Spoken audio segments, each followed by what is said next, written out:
আল্লাহ সুবহানাহু ওয়া তাআলা কোরআনে যত জায়গায় এইভাবে সম্বোধন করেছে তা মহিলা এবং পুরুষ সবার জন্য,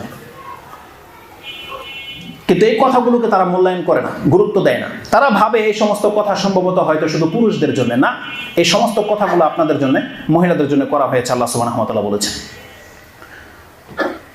একজন মহিলা সম্পর্কে যদি আমি যেভাবে কথা বলবো, তার আমার প্রথম মেসেজ হচ্ছে আপনাকে মুমিন মুসলিমা হতে হবে।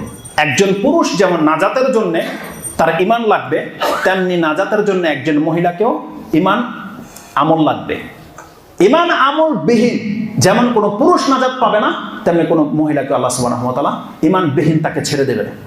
এই পৃথিবীতে একজন মহিলা একজন পুরুষের চাইতে অনেক বেশি সাপোর্ট পেয়ে থাকে।